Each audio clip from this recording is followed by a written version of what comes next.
Salut, dans cette vidéo, je vais t'expliquer le b.a-ba de l'analyse fondamentale d'une valeur boursière telle que moi je l'ai comprise, hein. Mais avant de continuer, ce serait top si tu pouvais t'abonner et liker la vidéo, voire même la partager, hein. Merci à toi pour ton soutien.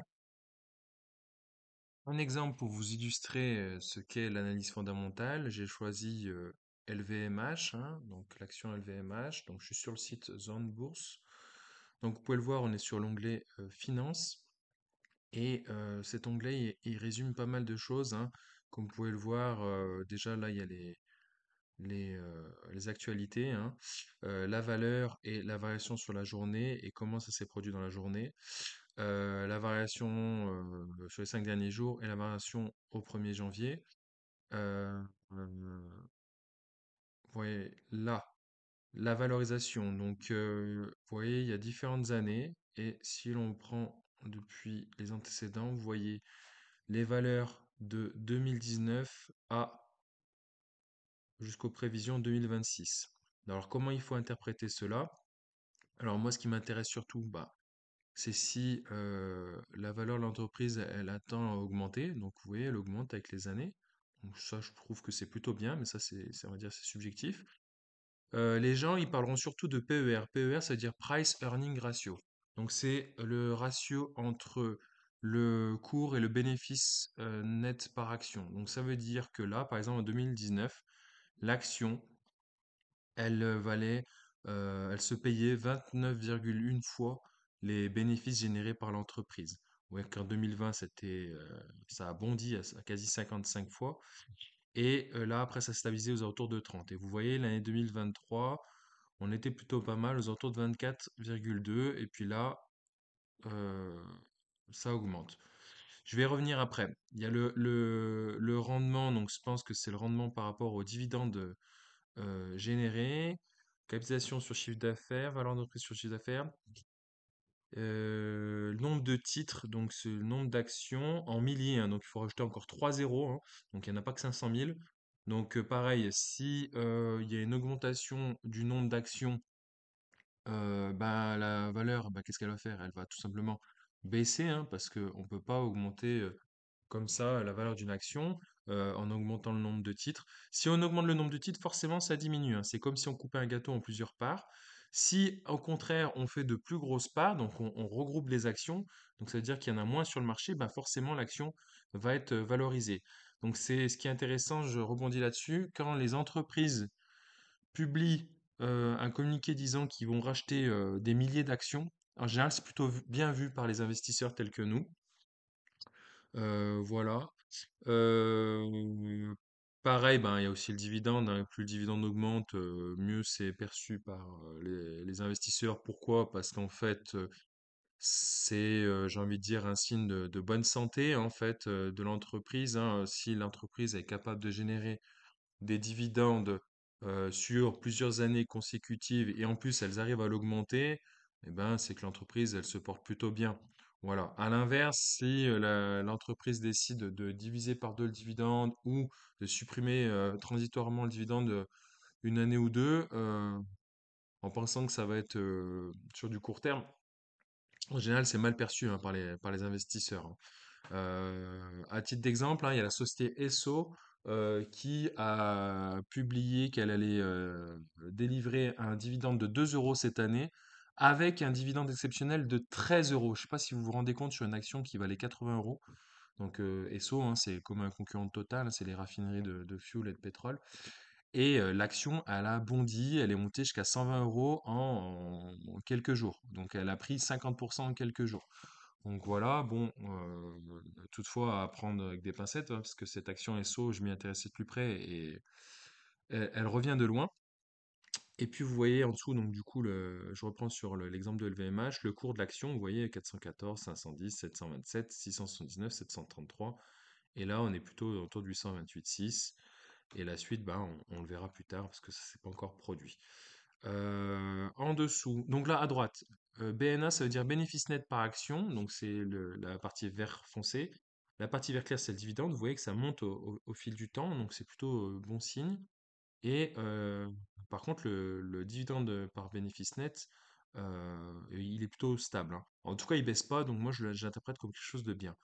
Le bénéfice net par action, pareil, il augmente, hein, vous voyez, et puis l'entreprise a prévu de continuer à faire des bénéfices, hein, donc c'est pour ça, je pense que beaucoup de gens, en dehors de la notoriété de la société LVMH, se ruent pour l'acheter, hein. Moi-même, j'en ai un portefeuille. Je vous parlais du PER, donc vous voyez le PER historique sur quasi les 10 dernières années, enfin sur les 5 dernières années en tout cas, vous voyez, la moyenne sur 5 ans, elle est de 32,6. Donc voilà, ça sous-entendrait que quand on est en dessous de ce PER, là par exemple aux alentours de 24, si je dis pas de bêtises, 24, 24,2, eh bien peut-être qu'on faisait une bonne affaire parce que habituellement c'était à 32,6 en moyenne. Par contre, faut bien interpréter parce que comme vous voyez, si on enlève l'année 2020 qui était une année exceptionnelle, hein, de Covid, où les gens achetaient du luxe comme si c'était aussi précieux que l'or, hein, pour pas perdre de valeur. Vous voyez, c'était un PER proche de 30, hein, en moyenne, hein. Donc c'est bien ce que la moyenne représente. Donc 24, ça paraît plutôt cohérent. Euh, Ça, il faut essayer là je peux pas le faire ici, mais il faut essayer de le comparer à une autre société, type Hermès. Voir le PER de Hermès, hein, on va dire que c'est le même secteur, le luxe, pour voir si la valeur elle est pas déconnante, hein. On y reviendra après, là je vais finir sur cette page, et après on ira voir sur la page d'Hermès pour comparer. Et Kering si on a le temps. Le compte de résultat, vous voyez, donc il y a le chiffre d'affaires, le résultat d'exploitation, le résultat net, la marge d'exploitation, la marge nette.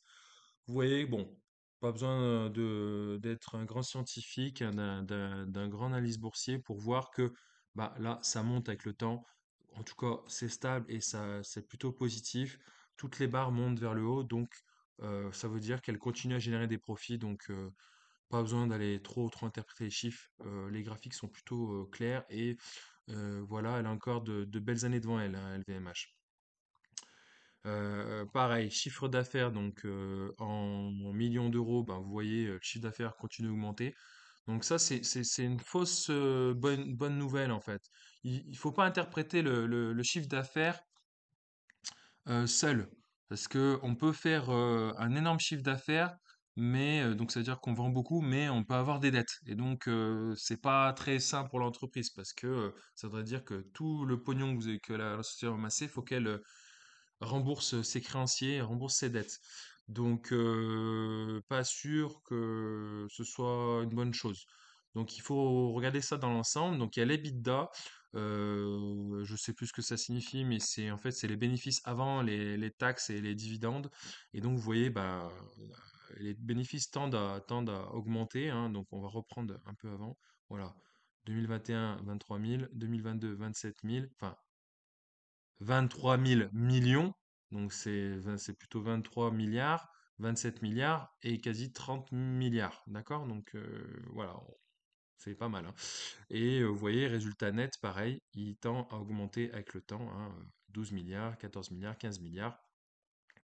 Le bénéfice net par action, pareil, 23,89, 28,03, 30,03 et il prévoit 32,30. Donc, tout va dans le bon sens. Le cash flow, le free cash flow, c'est ce qu'on appelle en fait la marge d'autofinancement libre. Donc, c'est-à-dire c'est le flux de trésorerie en français. Donc, ça aussi, c'est important, c'est voir s'ils ont assez de cash pour pouvoir faire un peu ce qu'ils veulent, c'est-à-dire continuer à se développer et à croître et faire croître la société. Donc, vous voyez, eux, ils ont 13 milliards de cash, 10 milliards de cash, 8 milliards de cash, et en 2024, ils ont plus de 15 milliards de cash. Donc c'est une bonne chose. Et vous voyez, le dividende par action, il tend à augmenter avec le temps, 7 euros, 12 euros, cette année 13 euros, répartis exactement en 5,50 en décembre et en avril-mai à 7,50. Et vous voyez, pour 2024, il le prévoit à 14,27 et puis à 15,72 en 2025. Donc, et 17,11 en 2026, hein. Bon, c'est un faible rendement, hein. C'est pas une société, une action de rendement type BNP ou Total. Mais voilà, vous voyez que n'empêche, elle génère des dividendes et c'est une valeur qui croît pas mal avec le temps. Voilà, le compte de résultat, bah, c'est ce que je disais, c'est à peu près la même chose, hein, mais par semestre et quadrimestre. Là, pareil, Vous voyez, il y a d'autres informations où justement, notamment ça, hein, ça me rappelle un peu les jeux de foot quand on choisit les joueurs en fonction de l'attaque, défense, passe, tir, etc., précision. Bah, vous voyez, c'est assez parlant, hein. Elle a de très bons fondamentaux. Elle a une très bonne visibilité, hein. C'est très médiatisé. Il faut rappeler que LVMH, bah, ils ont 75 enseignes, dont Les Échos et je crois Le Parisien. Enfin bref, ils ont plein de magazines également. Ils voulaient racheter aussi Paris Match, il me semble.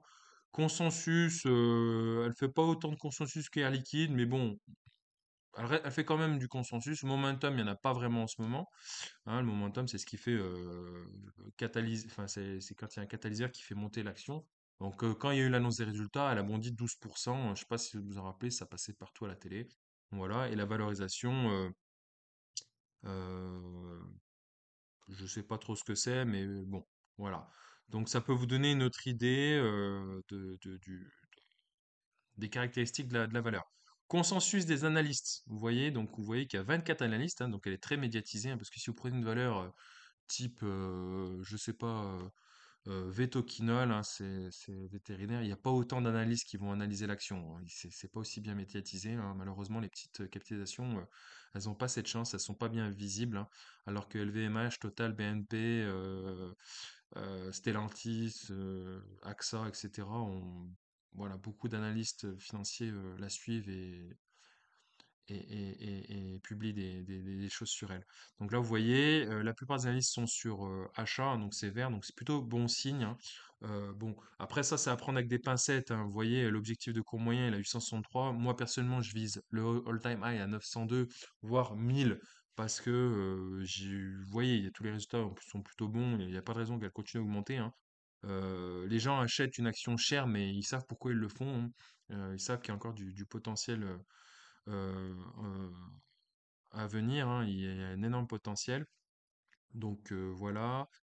Ça, c'est la situation bilancielle, donc c'est un peu la santé de l'entreprise. Vous voyez, si ils ont des dettes pour faire des effets de levier ou pas. Bon, vous voyez, là, ils n'utilisent pas vraiment d'effets de levier, ils n'ont pas vraiment de dettes.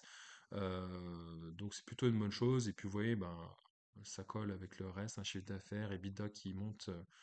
Voilà. On va comparer avec tout simplement Hermès pour le PER, hein. Hop, Hermès. Si on y aller. Voilà. J'ai la version gratuite, donc j'espère qu'ils vont pas m'embêter avec la pub. Mais voilà, Hermès, si on va sur finance, hop, bon, ça, on verra plus tard.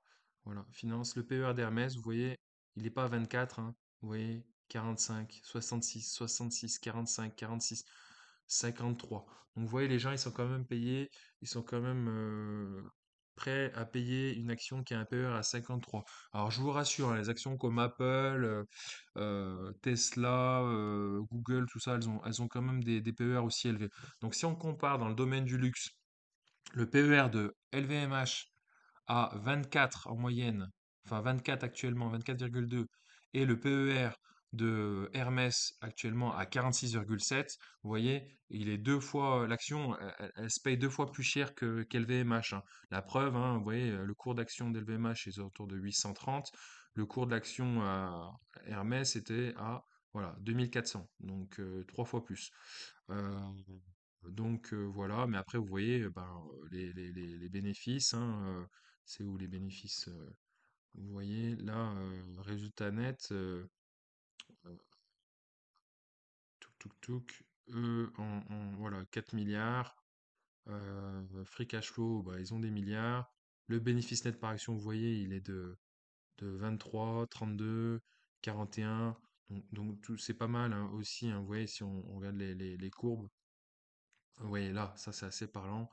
Vous voyez, ça croît avec le temps, donc voilà. Et la moyenne historique, comme je vous disais sur le PER, elle est voilà, à 51. Donc là, on est un peu cher comment on a dit, 56, 46, pardon. Donc bah voilà, 46. Donc c'est pas déconnant que le PER soit 46 pour Hermès, parce que sa moyenne sur les 5 dernières années, sur les 6 dernières années, pardon, le PER est à 51. Donc voilà comment il faut interpréter en pratique ces valeurs. J'avoue que c'est plus technique que la courbe, hein. La courbe avec les bougies japonaises, je préfère, hein. Je suis plus à l'aise, hein, c'est ce qui parle le plus. Là, c'est plutôt des données plutôt comptables. Euh, voilà, et ça en plus à associer donc sur une valeur, donc là c'est vraiment l'analyse fondamentale d'une valeur à comparer avec son secteur, donc ici le luxe dans cet exemple. Et bien sûr, il faut ça aussi mettre en parallèle avec les données. Donc ça, c'est les données, on va dire, microéconomiques, hein, et il y a les données macroéconomiques, c'est-à-dire bah, les interventions des banques centrales. Donc, pour résumer, dans l'ordre, le number one, c'est la Fed. Quand la Fed, elle parle, il y a le monde entier de la bourse qui regarde, en fait, qui écoute et qui cherche à savoir, à anticiper ce qui va se passer. D'accord? Donc, c'est pas juste pour l'obtention de crédit immobilier, c'est surtout pour les sociétés, donc les sociétés dans lesquelles on a investi. Donc voilà, si vous allez me dire quand l'économie mondiale, enfin on va dire quand l'économie américaine et européenne, on va dire plus ou moins mondiale, elle est faible parce qu'il y a eu un confinement durant le Covid, donc toutes les entreprises à l'arrêt, ben là, plus de croissance économique, plus de production, le PIB sûrement en baisse, et donc du coup, PIB, produit intérieur brut, hein, si je dis pas de bêtises. Bon, voilà, on a appris ça à l'école il y a longtemps. Et ben, qu'est-ce qu'on fait pour justement aider les entreprises, aider à lutter contre cette récession, hein, contre cette baisse de croissance? Eh ben, la Banque centrale, la Fed ou la Banque centrale européenne décide de baisser les taux directeurs, les taux d'intérêt pour rendre, on va dire, l'argent plus facile à obtenir et donc faire plus facilement accéder plus facilement aux prêts pour justement relancer l'économie de ces entreprises. D'accord? Et maintenant qu'on est en 2024, que l'inflation, elle est plus ou moins jugulée, elle s'approche euh, des 2%, on est plus aux alentours de 3%, mais voilà, elle se rapproche des 2%, à la différence des 10% qu'on a connus pendant le Covid. Eh bien, comment dire? Eh bien, les banques centrales euh, préconisent une baisse des taux. Donc là, on est sur du 3 baisses de taux aux États-Unis hein, par la Fed, 3 baisses de taux d'un total de 75 points. Donc ça veut dire que si vous partez sur 5% de taux, eh ben, ça va baisser de 0,75%, tout simplement. Donc ça veut dire 0,25 et 0,25 et puis 0,25. Quand, a priori, ce serait la première baisse en juin, est-ce que la BCE, qui montre une économie européenne plus faible que l'économie américaine, hein, qui est plus résistante, est-ce qu'elle va baisser ses taux avant la Fed? Ça a été jamais fait sur le plan historique. Eh bien, à voir, ça serait une grande première. Donc, on a toujours eu l'habitude de suivre les mouvements des marchés américains et de l'économie américaine, hein. Voilà, hein, c'est une des grandes forces des États-Unis, hein. Ils sont leaders là-dedans. Euh, voilà. Donc, voilà tout ce que j'avais à dire par rapport à la liste fondamentale. Alors, bien sûr, c'est très simple. Enfin, très simple. Ma description, mon explication, elle est très simple. Vous voyez, j'ai mis presque 20 minutes à vous expliquer à la différence de l'analyse technique ou l'analyse technique des courbes graphiques. J'ai mis 5 minutes à vous expliquer le b.a.-ba. Là, je vous invite vraiment à aller lire le livre La bourse pour les nuls. Il y a des chapitres entiers là-dessus, avec les historiques des banques centrales et tout et tout. Et vous voyez qu'en fait, même si on est un pro, on peut s'en mêler les pinceaux. Et voilà, un jour on peut dire il y a de bons résultats, le lendemain on peut donner un autre indicateur économique qui sera mauvais, donc du coup ce sera mi-figue, mi-raisin. Donc ça, j'ai envie de vous dire, lisez tout simplement les articles boursiers qui décrivent cela mieux que nous. Voilà, et donc, ça vous permettra on va dire, d'anticiper un petit peu les choses. Voilà, t'hésites pas à t'abonner, à mettre un pouce bleu sous la vidéo, à partager à tes amis, si tu veux leur faire découvrir le monde de la bourse, hein, sans forcément les inciter à s'inscrire. Mais voilà, ça peut être un sujet de discussion intéressant, d'autant plus qu'on est entouré de cela depuis des années. C'est juste qu'on n'osait pas se lancer parce que peur, trop risqué, etc. Euh, voilà. Écoutez, ben, bon lundi, prenez soin de vous. Ça va être une semaine de bourse plutôt calme, hein. Il n'y a rien de foufou cette semaine comme annonce. Voilà, au pire du stock picking, c'est-à-dire choisir des actions qui nous plaisent. Bonne soirée, salut!